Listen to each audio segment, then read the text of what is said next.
बिहार की राजनीति में बड़ा उलटफेर। 20 साल में पहली बार ऐसा मौका है जब मुख्यमंत्री नीतीश कुमार के पास गृह विभाग नहीं और सत्ता का असली केंद्र अब किसी और के हाथ में है। सम्राट चौधरी, वही नेता जिन पर गंभीर आरोप लगाए जाते रहे, आज बिहार के सबसे शक्तिशाली मंत्री बन गए हैं और मुख्यमंत्री नीतीश कुमार बजट और विभागों के हिसाब से पहले से कहीं ज्यादा कमजोर दिख रहे हैं। बिहार की राजनीति में तस्वीर तो वही है, मुख्यमंत्री की कुर्सी नीतीश कुमार के पास, लेकिन कहानी पूरी तरह बदल चुकी है। 20 साल के इतिहास में पहली बार बिहार में ऐसा हुआ है कि मुख्यमंत्री के पास सबसे कम विभाग हैं और गृह विभाग जो राज्य के कानून व्यवस्था की रीढ़ माना जाता है वो अब मुख्यमंत्री के पास नहीं बल्कि सम्राट चौधरी के पास है। यानी नाम के मुख्यमंत्री भले नीतीश कुमार हो लेकिन पावर कहाँ है, ये सवाल अब पूरा बिहार पूछ रहा है। आपको बताते हैं क्या बदला, कैसे बदला और इसके मायने क्या है। सबसे बड़ी बात, नीतीश कुमार मुख्यमंत्री हैं लेकिन गृह विभाग सम्राट चौधरी के पास चला गया है। बीजेपी के पास अहम विभागों की पूरी ताकत है, यानी सीएम का पद नीतीश कुमार को मिला लेकिन असली सत्ता बीजेपी के पास है। बिहार की राजनीति के जानकार इस बदलाव को सत्ता संतुलन की सबसे बड़ी शिफ्ट बता रहे हैं। यहाँ सबसे दिलचस्प मोड़ आता है सम्राट चौधरी के नाम पर। वही सम्राट चौधरी जिन पर प्रशांत किशोर ने कई आरोप लगाए थे, दावा किया गया कि उन पर मर्डर जैसे गंभीर मामलों के आरोप हैं। कई बार नाम बदलकर चुनाव लड़ने का आरोप भी लगाया गया और अब वही सम्राट चौधरी बिहार के गृह विभाग के मालिक हैं, यानी पूरी पुलिस व्यवस्था, प्रशासनिक प्रतिक्रिया और राज्य की सुरक्षा सब अब डिप्टी सीएम सम्राट चौधरी के नियंत्रण में है। ये बदलाव इतना बड़ा है कि कई विश्लेषण सीधे सीधे कह रहे हैं सीएम कमजोर और डिप्टी सीएम सबसे शक्तिशाली। राजनीति में वही ताकतवर होता है जिसके पास बजट, मंत्रालय, प्रशासन तीनों की पकड़ हो और जब ये तुलना सामने आई तो तस्वीर बिल्कुल साफ हो गई। सम्राट चौधरी विभाग, गृह विभाग, बजट 17,831.21 करोड़। नीतीश कुमार विभाग, समान प्रशासन, मंत्रिमंडल, सचिवालय, सत्कर्ता, निर्वाचन, बजट 341.63 करोड़।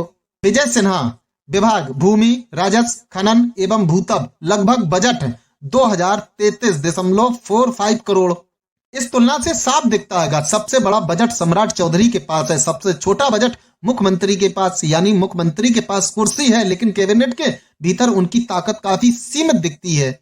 काफी समय से बिहार की राजनीति में ये चर्चा चल रही थी कि सीएम नीतीश होंगे या बीजेपी का कोई चेहरा। अंत में जो फार्मूला सामने आया वह कुछ ऐसा बताया गया, सीएम की कुर्सी आप रख लीजिए लेकिन पावर हम रखेंगे।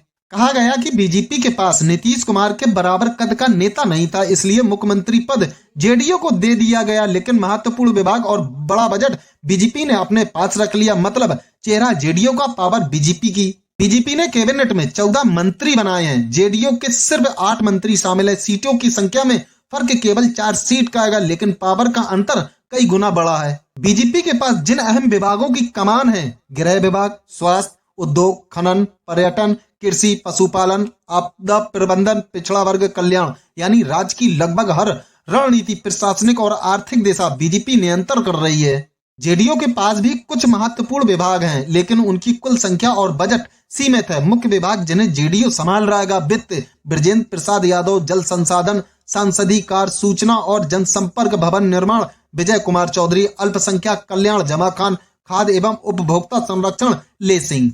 कुल मिलाकर जेडीयू के 8 मंत्रियों को विभाग मिले लेकिन इनमें से किसी के पास भी पावर सेंटर विभाग नहीं है। नीतीश कुमार की शक्ति कम हो गई है, उनके पास प्रशासनिक नियंत्रण नहीं है, गृह विभाग उनके पास नहीं। उन्हें अब कमजोर मुख्यमंत्री के रूप में देखा जा रहा है। सुशासन बाबू की छवि अब सम्राट चौधरी की ओर जा रही है और यह संदेश बिहार की राजनीति में एक नए समीकरण की ओर इशारा करता है। बिहार की राजनीति में ये बदलाव सिर्फ विभागों की अदला बदली नहीं है बल्कि सत्ता के पूरे ढांचे में बड़ा परिवर्तन है। कुर्सी भले नीतीश कुमार रख रहे हो लेकिन असली नियंत्रण किसके पास है, ये आंकड़े और विभागों का बंटवारा खुद बता रहा है। आने वाले दिनों में ये नया समीकरण बिहार की राजनीति को किस दिशा में ले जाएगा, सभी की नजरें वहीं टिकी रहेंगी। अगर आपको ये खबर पसंद आई हो तो कमेंट करके अपनी राय बताएं, वीडियो को लाइक कीजिए और हमारे चैनल को सब्सक्राइब करना ना भूलें।